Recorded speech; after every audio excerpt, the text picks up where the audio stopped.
Recording. Hi, Nico. Great to see you here. And I'm so happy Eddie, thanks for having me.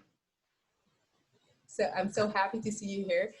Nico is the Director of Digital and Engagement Innovation in MetLife Korea. I met Nico while we both talked in the World Innovation Summit in Amsterdam, and he's an extraordinary strategy and innovation expert, and I'm very happy to see him here with us. So let's start. So could you help us, like people want to go and to be better leaders in innovation, and tell us what you know about what are the best tools and methods and techniques in order to create value for your clients? So I think on an individual level, the traits that are really important for this are curiosity and intellectual honesty. So curiosity, I think, is pretty clear, and it'll keep you energized because not everything will be easy, but it will really drive you to ask the right questions and also keep on seeking the answer to those. And intellectual honesty is almost even more important because a lot of times when we get really invested in some things or some ideas that we have, that we came up with, we start seeing the world through that lens, which is good in some cases, but it also gives you a lot of biases. So if you hold yourself to that standard of intellectual honesty in your entire team, really, you are at the very least, you're aware of your biases, and it also makes it a lot easier to admit when you're wrong about some assumptions, and keeps you from interpreting data the way that you want the data to be, rather than just looking at it for what it is. You get attached to the idea or what you started right. with. It's like your baby, and you don't want to get it like, yeah, it's not working, but we want it to, and then we imagine what could it be in the reports. And right. And actually, that reminds me of my favorite saying that I learned in my first innovation job was fall in love with the problem, not with the solution. I think if you live by that, you can't really go wrong, because if you get attached to the people that you're trying to solve that problem for, then you don't care about how many solutions you cycle through before you find one that actually works. And that makes for a really healthy working environment as well. Yeah, that's a good saying. It gets it connected to the people and what the needs and what are we solving, and not the way we want to work about and what you want to do with it. So it's a great saying. So you talked about curiosity and intellectual honesty. And what are the tools and methods you think, like techniques or something like that? So I'm pretty method or framework agnostic, but so in terms of tools, I think if I had to pick only one, it would be informal interviews. So if you're good at digging for insights through conversations, that's an invaluable skill for any job, really, not just for innovation. Right. But that serves you well in every stage of innovation, whether it's finding a problem, whether it's ideating on solutions, whether it's testing the solutions. Really, just that ability to dig in a very effective way with limited time, and ask the right questions and notice the right answers, not just in what's being said, but what's not being said. You know, sometimes there's a lot of value in what's not coming out of that conversation. Yeah. And everything else. I think everything else, all the ideation sprints and the huddles, and it's not that it's not valuable, it is very valuable, but it's more or less interchangeable. So whether you're doing an ideation sprint with method A compared to method B, that's not really what matters. It matters that you go through a thoughtful process there. Maybe the one other thing that's absolutely essential to me is having a framework around identifying and managing assumptions. I think you need to have a way to get clarity on what's a fact and what's an assumption, and also to understand which assumptions will hurt you most if they blow up in your face. And there are lots of tools out there. There's an assumption mapper, and I'm sure there's lots of variations on that, where you basically just very simply plot on two axes. One axis is around how likely are you to be correct on this assumption, and the other axis is how much does it hurt you if it's wrong? You know, what's the impact? And if you map that out, then that really helps you prioritize which assumptions to test, which then, you know, goes into what's the experiment that you want to run first, and what's the second one, and what are the answers that you're looking for. So I think that's absolutely essential. Yeah, it's what you're talking about is essentially experimentation, trying things out and see what works and what doesn't, Mm, and what's in what we think it should be and what is really working or not. So really testing it out and getting the feedback from the users and or the end clients or people around you in order to understand that you're in the right place. And when we're doing experiment, we don't really know what will be the result, right? So we're just trying things out, and some will work, some will not, I guess. So mm, let's try this out. So what do you think are the biggest barriers for innovation and value creations? mm.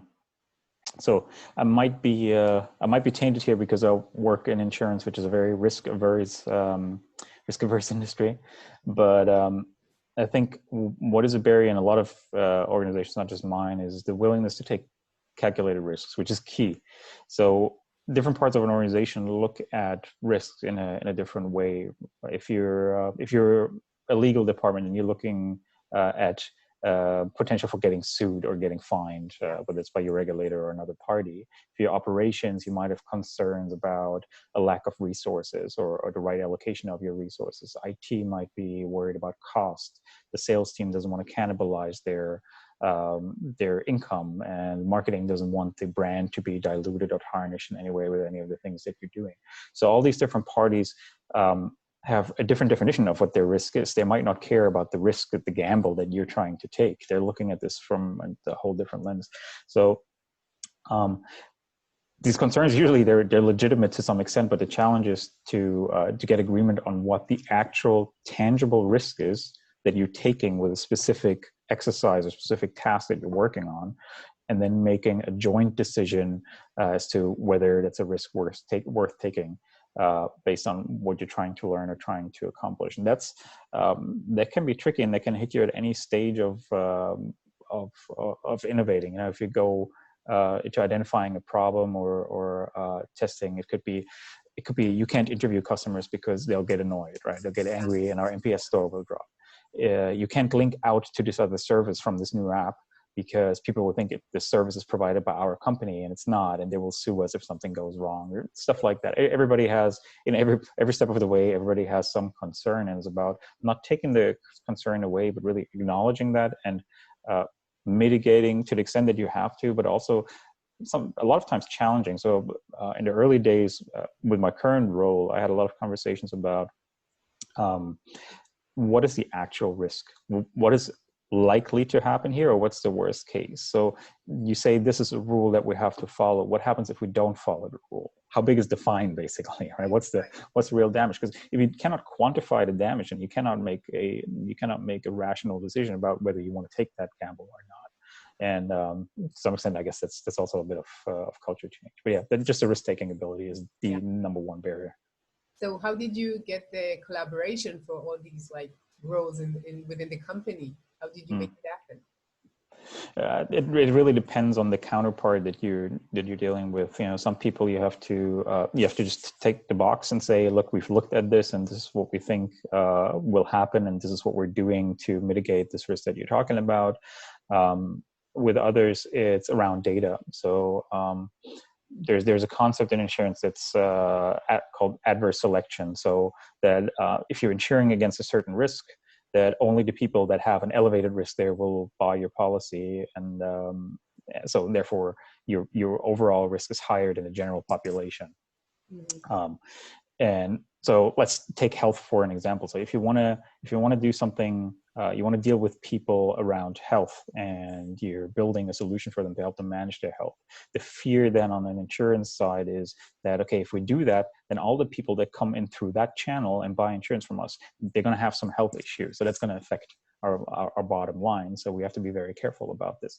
And in that case, what helped us a lot was showing from a really small test, showing data on the prospective customers that came in the door to date. Because we gave our agents a health tool to do a very quick checkup. And what it turned out to be was that only 20% of the people that come in the door today are healthy. So that whole concern about, well, this will increase the number of unhealthy people, that's already a reality today. And particularly in this industry, I think it's very much about information asymmetry. So when you people measure their health more and more. Consumers measure their health more and more. And as an insurer, you can either get with the program and try to be part of that and actually know what the customer knows, or otherwise the customer will know more than you do, which is their right. But why wouldn't you want to be part of that conversation if you can be? So data, I feel like if nothing else helps, it's data. If you can show, look, this is happening today, then that will break down a lot of barriers. So data give them the feeling of control, so they know what's going on, and there are less questions and less unknowns here. And I think that in many cases, when you show them that you care about what they have in mind and what their concerns, you show them, yeah, we take this into consideration, and this is how we see the experiment result for now, and you can get more involved and see your side within it. So instead of saying like, I'm doing innovation and you're just giving me like services, we're doing this together and we can see the results together. We can look at the data together, and then it could be maybe relaxing for you and more like you feel more comfortable with this, I guess. Ironically, this whole innovation and test and learn and all these labels that come with that, what it is at the end of the day is de-risking initiatives, and I think that's so if you're not formally an innovation leader at this point in time, but you're passionate about that and you have some side project that you want to start, the best way to frame that to leadership is as de-risking. Like, look, I have this idea and I've done this stuff without spending any money. I have some data. Now, can I maybe have 5,000, 10,000, whatever the right scale is for the business that you're in, where the amount doesn't really hurt, and so I can do this, I can get these other answers with that amount of money. And then doing that, you can increase the pot size, the investment size, basically, from your manager team incrementally by framing it all around, hey, normally we would run this, we would make a decision on this without any of the data. We would, decide to invest $1 million in this system, and then we build it for 3 years and roll it out. Nobody uses it because we missed some very basic things that we could have found out. Gut feeling, just a gut feeling. We thought it's right. Usually it's a gut feeling and an ROI spreadsheet with completely made up numbers. Yeah. So I think and I've been very successful with this in businesses that weren't really, or parts of the business that weren't really all that innovative to begin with. But if you just show them this, like, look, there's so much stuff that you can do with very simple groundwork and without spending a ton of money or any money at all in some cases, and then drawing up that case. Like, I found out this, I think this is the size of the opportunity. Here's the question that I have about this that I need to answer. And here's a test that I would like to run. All I need is 3 weeks and $5,000 to build up a simple website and buy some Facebook ads to verify that. And then I'll come back and give you the results. And that builds trust over time, and that breaks down barriers as well. I see. And could you tell us about what you've done in your company in innovation, what you tried out? Mm-hmm. So currently, what I work on is engagement with consumers online, which you would think in Korea in particular is a very natural thing, but for insurance it's not. Life insurance is not generally sold online here. Nobody's figured out how to make money that way. So the big question for us was, how do you sell a product online that nobody wants to buy there? And the answer to that really is you don't. And you figure out how to create value for your customers or for consumers in general around a topic that they do care about, which is likely not your product in our case. And then you figure out how to fit your product or a variation of your product into that flow, into that journey, into that context. And that's really at the end what we do here, and we focus on health. So we figured out that health is one of the topics where our company has credibility with consumers, and that's also close to their hearts. I think it's especially now, and this was all a year and a half before COVID and all of that, but people do care about their health. Whether or not they take action is a different story, but it's definitely something that people do think about quite a bit. And then we did a lot of groundwork. We had a lot of interviews with agents and with customers. We did some desk research around, so what does kill people in Korea in terms of health conditions? But then we cross-checked and said, well, Alzheimer's is not, for example, is not tied to a high mortality or a high piece of the mortality puzzle in Korea yet. That might change, but in terms of what people are scared of, it ranks much higher than it should be. Yeah. So you have to understand those things. It's not just, you have to link the numbers, the hard numbers, with the soft things that you only find out in conversation. And I think I love that kind of work. It's very interesting talking to people, language barrier aside, but just understanding people's stories, and then you start seeing patterns after a number of conversations. Yeah. So the gap between the numbers and what really people think, right, feel, like right. Alzheimer, like they're so afraid of it. So for them, it's really like very, very critical to think about. Right. And people do not care as much about heart attack, although they should very much care about that, especially in Korea. So, and that then you have some puzzle pieces and you have some information that might align, might not align, but that tells you a story. And so ultimately we landed on the role that we can play in people's health is we can make it a bit more transparent, and we can help people understand their risk, because as an insurer, that's what we do, right? We're risk managers at the end of the day. So why not transfer those skills to something like health in a way that's tangible? And in order to do that, of course, we have to measure things, right? We have to measure people's blood pressure and things like that. We have to be able to turn measurements into risks, and then from the risk we have to be able to suggest actions and make it easy to take those actions for people. We're horrible at all of those things, except maybe turning risk into numbers. So for us, the immediate first step after landing on the what or the where can we play is, who are the people that can help us? Who are the companies that can help us? And we drew up, the things and the tasks that we need to accomplish, and then we started scouting startups primarily, but also established companies who could help us with that. And now, with the people that we're working with, the companies that we're working with, we're now building an ecosystem around health in Korea that will help people live healthier ultimately, but as a first step, understand where they are in their health journey. Because while people do religiously take their annual checkups here because they're required by law, otherwise they get fined by the company.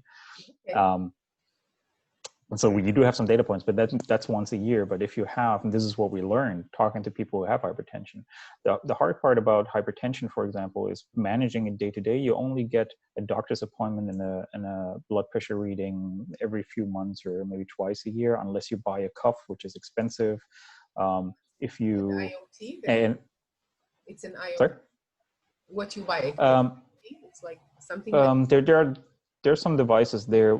So one of the partners that we work with, they have technology where you can measure your blood pressure with the camera lens on your smartphone. So basically, you put your finger on here, it illuminates it, and then with some machine learning algorithms behind that, it can very accurately give you a blood pressure reading. So that's something that when we saw that, we jumped on it immediately, because we thought this will make just management, just the monitoring part of it, so much easier. And how much more often can we get people to actually measure their blood pressure if they do this, if that's all they have to do, 10 seconds on the phone, compared to getting out that device. You might be on the subway right now or at a friend's house, you might not have it with you, you might not own one in the first place. Sure. So we found these partners, and I stay away from the term ecosystem quite a bit because it gets abused a lot. A lot of people, when they say ecosystem, they mean affiliate network where we sell other people's products, or they talk about just partnerships in general. But really, what we want to do is build a set of interconnected products and services around health that are more than the sum of their parts. So when you use the more services or products in this ecosystem you use, the better each one of the experiences gets. And we're far away from that. I'm not claiming that we're Apple or even 1% of Apple at this point in time, where they really lock people into their ecosystem. But that's what we're aspiring to do, because we want to increase the size of the pie for all of the partners that we work with. And I think that's a much more interesting and much more rewarding thing to do than just saying, hey, we can, we have 1 million customers, we can give you access to them, and you give us a cut, or you give them a discount, or whatever. That's easy stuff to do, and we started out with that, but that's not where we are now and where we want to be in the future. You want to create more value for our clients, and this is why you are doing right. everybody wins. If I subscribe to a diet service where it's promised or it's warranted that my diet is very, very good, why shouldn't that automatically adjust my premium without me having to do anything on my health insurance? Or if and my insurer knows that I go to the gym a lot because they're connected to my gym, then why shouldn't that reflect in some other way? And between all these other services as well, none of this on its own is really groundbreaking, but if you tie it all together and you take a picture of your meal with a camera and it's high on sodium, but you're diabetic, or you have hypertension, then when you subscribe to that other meal service, why don't they just automatically adjust the next delivery of meals for you up or down, depending on what your real intake of diet was? And that's really what we want to get. Yeah, that makes sense. Do you do anything internally, like creating products within your company, or only connections for the outside, like open? Like targeting the employees in our company, you mean? Yeah, like doing innovation for the company inside, like a product that you're creating. To some extent. I mean, it always ties back to the end customer, but we do a lot of work with our agents. So for example, this health app that we rolled out started out as a engagement tool for our agents. So this wasn't something that our customers could download, but we put it on agents' phones, or a prototype we did put on agents' phones. To make their lives easier, because the problem there was, or the pain point for them was, they're not always very well trained on health issues, which doesn't help with those kinds of products, and it's difficult for them to broach the topic overall. So if you have a tool where you can wow somebody by taking their blood pressure on the phone, that's a really nice icebreaker. And that's where that's where a few things came together. It's value for the customer, it's a nice icebreaker for the agent, and that's how it got quite a bit of momentum early on. In terms of other things that we do, there are things like a chatbot or voice bot driven, not chatbot, voice bot driven 24-hour hotline for our agents. It's something we experimented with. Ultimately, we discarded that one because the technology just wasn't there yet in terms of dealing with the wide variations of topics that our agents would want to ask about. But we do run quite a few things like that over time, internal and external. Okay, so you talked about open innovation and co-creation and engaging outside forces in company startups. So what do you think are the most important things that leaders should know about innovation? Well, you're not going to do it alone. It's probably the first one. Yeah. So I think it's a lot about, it's not so much about what you want, what you know, right? It's not about being an expert and knowing all the stats and all the cool stories of Amazon and whatnot. I think it's really about understanding that you don't know most things about the world at large, and that your job is to learn. It sounds very fluffy, but that's really what it is. You need to learn as quickly and as frugally as possible. And you need to identify an opportunity, an unsolved problem, and you do that by learning about people. And you then need to come up with a solution. You need to learn what works for your customer and what doesn't, and learn about which assumptions you were right on when you test that service or not. So I think that's just humility, that humility of understanding that you don't know anything, or throwing your assumptions out the window. Because a lot of people, I think, go with, oh yeah, of course it's this way, that's what everybody knows, but really questioning that kind of thing. I think that's just the key part. It's connected to the curiosity that you talked about in the beginning. Right. Like, right. Still learning and being curious. What could I find and what could I learn on the way? Yeah. Yeah, absolutely. So what is the best advice if somebody came to you and said, okay, well, I'm going to be an innovation leader, this is my next role. So what would be the best advice you would give him once he's getting into the role? So the obvious one is start small, but I think by now most innovators or innovation efforts get that part right. In a lot of corporate environments, innovation dies a little bit later these days, and that's different from 5 years ago, I think. But there's still often a lot of pressure to get it right the first or the second try and then scale something quickly. And I think as a leader, you have to be comfortable comfortable with pushing back on that pressure hard and early. Otherwise, you won't have runway to iterate on a solution that you build. And unfortunately, this does happen, where you do everything right, and you do all the customer insights, and you build the first prototype, and you run through that, and you find some issues that maybe indicate that you have a pretty good problem that you've identified, but the solution isn't the one. But then you get pushed to actually scale that solution, and you don't want that to happen, because then ultimately, you learn something that seems very obvious in the end, and you pay a very steep price for that. Similar to these $1 million projects, the way that they used to be run, and you probably could have learned that same thing with 4 or 6 more weeks of iterating on your product. So be comfortable buying yourself that time to iterate multiple times through something, and maybe scrap some things and start over, and not succumb to that pressure saying, oh, well, those numbers aren't actually that bad, because if you look at this and you look at that, it kind of makes sense. So let's just go and scale it and push it out. That's, if you only do the first half of it, that's better than how things normally go, but it's still not good enough. It's still going to end up, more likely than not, unless you're very lucky, it's going to end up in disaster.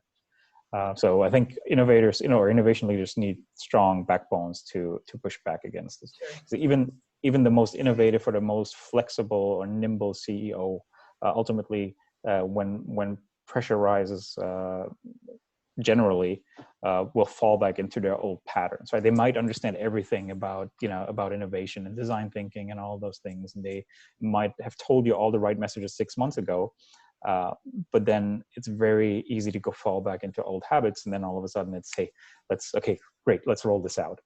Right. And that's tough. That gets tough. Enough experimentation, now show me the money. We need to. Yeah, exactly. Right. And I think we'll get there. Ultimately, large companies and financial institutions will get there. I don't know what the timeline is for that.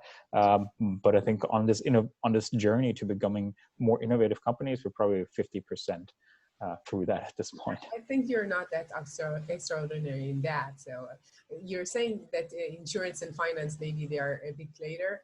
But I see many companies that they are struggling in the same things that you're talking about. And, right. And sometimes the CEO is not really that supportive, and they need to get more power within the company and more connections. And what you said about connecting more roles within the company and more departments. And it's something that they tackle daily in their daily life as an innovation leader. So it's what you should do. And what you said about being like strong enough and very like, what you want, and to do it.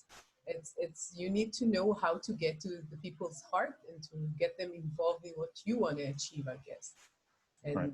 and it's a talent, I guess, to do that. I think it's also resilience. I think you have to be prepared to tell the same story over and over and over again, and re-explaining why you're doing things exactly the way you're doing them, because people tend to forget. The majority of people that you work with, innovation is not their daily business, right? They have businesses to run, they have functions to keep alive, basically, and so you're probably not first and foremost on people's minds. And while you might be able to get people excited when you tell them about the thing that you're doing, that excitement goes away over time. So you might have to explain again, right? You might get them excited over and over and over again. Every time you need their help, you need to get their buy-in again. And that's, that takes energy, but I think there are much worse jobs in the world than that. I guess you need to know, like, what is the team, not exactly in the organization type, but who are the people that you could relate to, and they are a good collaborator in this aspect. And some of the people will be less likely to take risk, less likely to go into something which they are not familiar with, and taking experimentation and trying things out. And some people are very reluctant they want to do whatever they're used to doing. They don't want to do things differently. And you can understand that. Like, most people don't want to go into an unknown and meet it. So it really makes sense. Okay, I want to thank you very much for your time. It's been very exciting and interesting for me, and I hope that for other people that will listen. So thank you, and I hope we'll have another talk again. Thank you very much. Thank you. Thanks for having me anytime. Bye. Bye.